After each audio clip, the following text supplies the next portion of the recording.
Welcome to this introduction to referencing. I'm Miss Rose, I'm the head librarian. In this video, I'm going to introduce referencing and plagiarism. Once you've listened to it, you'll need to watch a further video or take a look at one of our handouts for the specifics for your required style of referencing. So this is part one.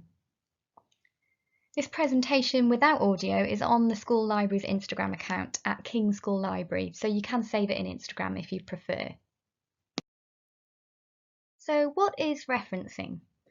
Referencing is a standardised way in which we firstly acknowledge the work of others and secondly demonstrate that our research is informed by certain identifiable ideas or theories.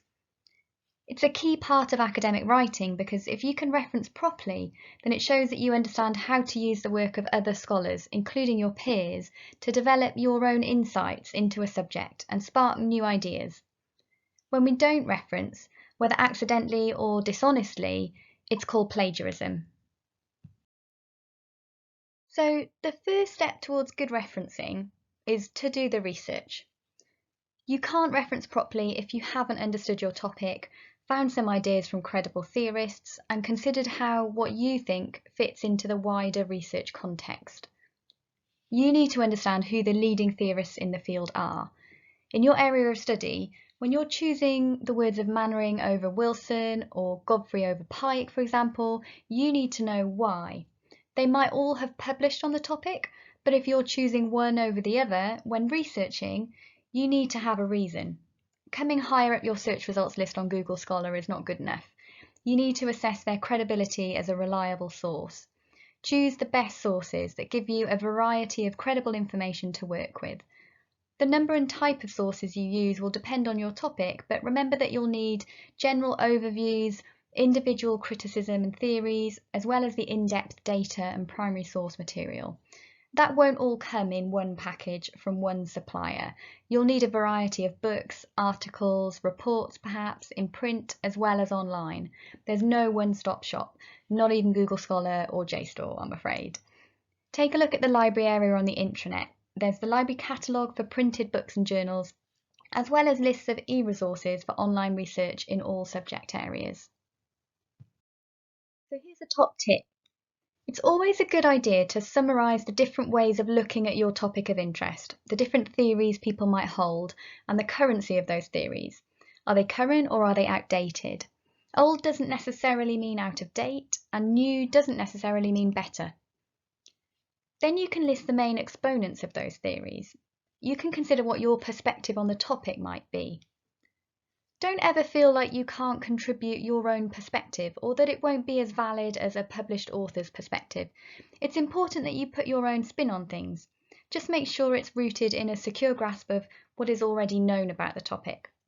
You may want to challenge an assumed perspective. You might find examples that don't fit how we currently conceive of something. You might have a new way of looking at an old problem. Find your story and then use your research to support your argument, adding weight and credibility to your own ideas, making sure you refer the reader to the original material. Okay, so enough about research. Now it's step 2, the bit we usually think about when we think about referencing. There are 2 elements here. There's the citation, which is when you refer to a specific information source and list where you found this piece of information. This happens in the body of your writing, whenever you mention something derived from things that you've read or watched or heard from someone else. And then there's the bibliography, sometimes called a reference list. This is a list of all the information sources you've used to research your work.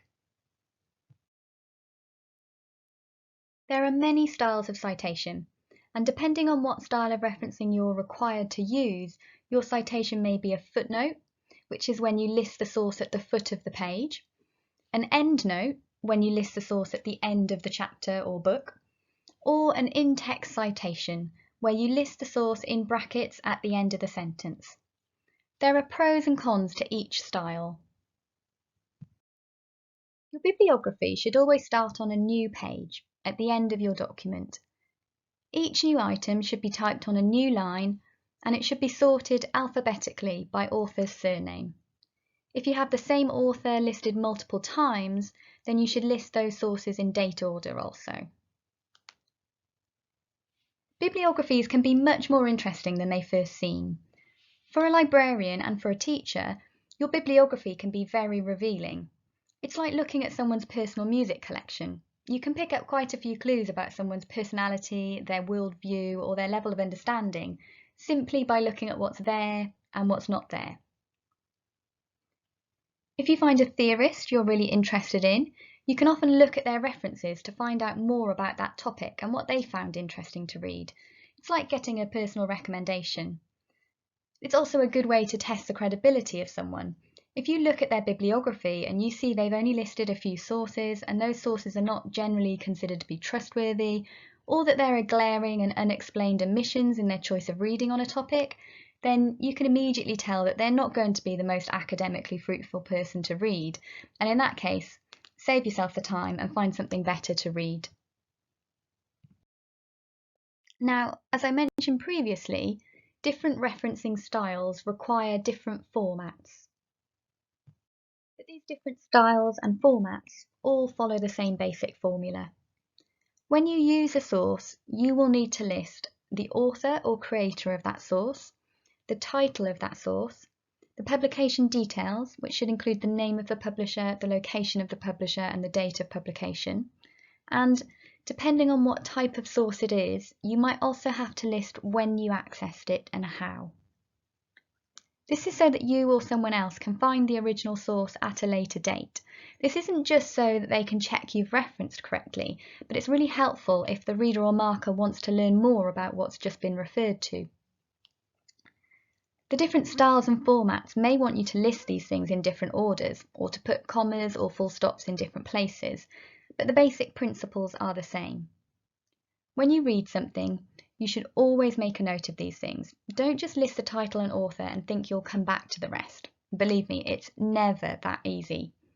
Keep a list of things you've read, watched or listened to with all of the required information. You won't know at the start of researching your topic if you'll use it in your final work, but at least you'll have a note of it.